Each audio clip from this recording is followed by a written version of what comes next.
Olá, povo de Deus, sexta-feira, 26 de agosto de 2022, da 21ª semana do Tempo Comum. A nossa reflexão de hoje é a partir de 1 Coríntios 1, 17 a 25 e Mateus 25, de 1 a 13. Irmãos, de fato, Cristo não me enviou para batizar, mas para pregar a boa nova da salvação, sem me valer dos recursos da oratória, para não privar a cruz de Cristo da sua própria força. A pregação a respeito da cruz é uma insensatez para os que se perdem, mas para os que se salvam, para nós, ela é poder de Deus. Com efeito, está escrito: destruirei a sabedoria dos sábios e frustrarei a perspicácia dos inteligentes. Onde está o sábio? Onde está o mestre da lei? Onde o questionador deste mundo? Acaso Deus não mostrou a insensatez da sabedoria do mundo? De fato, na manifestação da sabedoria de Deus, o mundo não chegou a conhecer Deus por meio da sabedoria. Por isso, Deus houve por bem salvar os que creem por meio da insensatez da pregação. Os judeus pedem sinais milagrosos, os gregos procuram sabedoria. Nós, porém, pregamos Cristo crucificado, escândalo para os judeus e insensatez para os pagãos. Mas, para os que são chamados, tanto judeus como gregos, esse Cristo é poder de Deus e sabedoria de Deus. Pois o que é dito insensatez de Deus é mais sábio do que os homens, e o que é dito fraqueza de Deus é mais forte do que os homens. Aos cristãos das comunidades de Corinto, Paulo acentua o núcleo da sua pregação, o anúncio do Cristo crucificado. Junto com a ressurreição, temos o querigma fundamental, em torno do qual o apóstolo quer solidificar o ensinamento nas comunidades. Corinto tinha suas comunidades muito vivas, cheias de dons e ministérios, mas não podia se esquecer da cruz de Cristo. Uma espiritualidade que não leva em conta a cruz torna-se uma espiritualidade alienaz, fugaz, sem Cristo. É muito interessante o aspecto paradoxal da pregação de Paulo, pois o que poderia para alguns significar fraqueza de Cristo, ele afirma que é a sua força. O que seria insensatez, ele afirma ser a sabedoria. A cruz para Paulo revela exatamente o poder e a sabedoria de Deus. Paulo sabe que a cruz era difícil de ser aceita, tanto por judeus quanto pelos gregos. Escândalo para aqueles e insensatez para estes. Porém, o apóstolo revela sua firmeza no enfrentamento dos dois grupos e os convida a dar o passo de superação e aceitar o mistério da cruz. Verdadeiramente, hoje também temos muitos que não conseguem ver a cruz como fonte de sabedoria e de força de Jesus Cristo. Muitas das espiritualidades modernas, pós-modernas, não dão conta de aprofundar o sentido da cruz e preferem uma mística mesclada de ansiolíticos, anestésicos ou relaxantes musculares. Vivemos numa sociedade que tem dificuldade de conviver com o sacrifício, com a austeridade, com o despojamento. Seguir Jesus, porém, exige de todos nós a capacidade de assumirmos a cruz de cada dia com galhardia e força.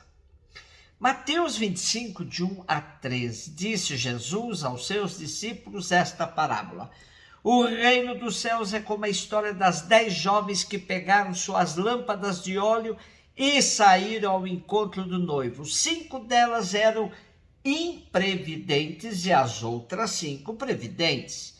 As imprevidentes pegaram as suas lâmpadas, mas não levaram óleo consigo. As previdentes, porém, levaram vasilhas com óleo junto com as lâmpadas.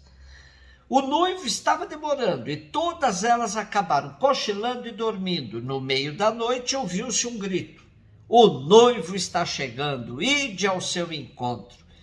Então as 10 jovens se levantaram e prepararam as lâmpadas. As imprevidentes disseram às previdentes: dai-nos um pouco de óleo, porque nossas lâmpadas estão se apagando.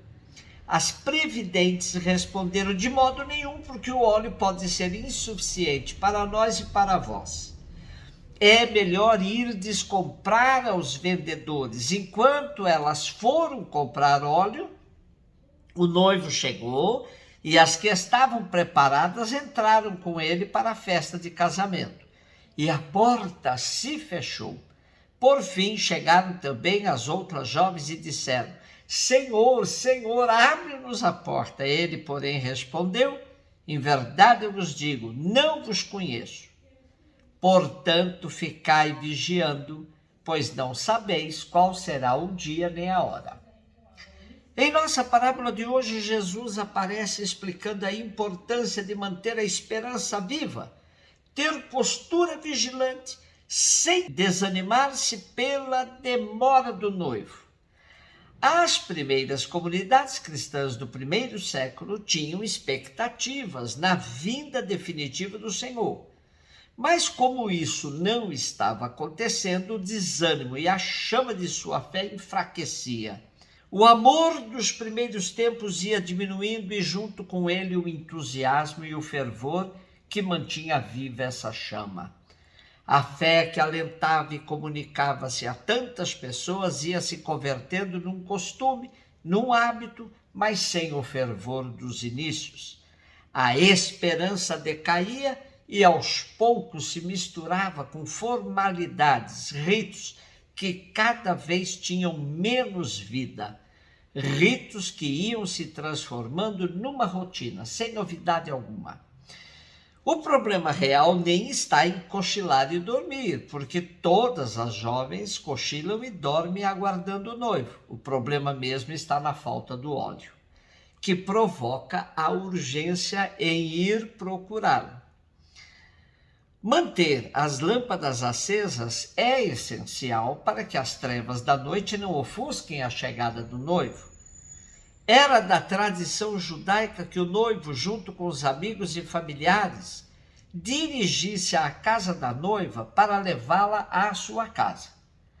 Quando o noivo chegava, a noiva acompanhada de um grupo de amigas, como num cortejo, ia morar definitivamente na casa do seu noivo. Para realizar essa trajetória, era preciso a luz. Não tem sentido fazer parte desse grupo de jovens com uma lâmpada apagada. Num primeiro momento, estas jovens procuram um pouco de azeite de suas colegas, mas as virgens prudentes não podem partilhar seu azeite. Não se trata de uma atitude egoísta, mas aqui Jesus deixa evidente a responsabilidade pessoal. Ou seja, cada um deve mesmo se ocupar de se manter preparado para a chegada do dia definitivo.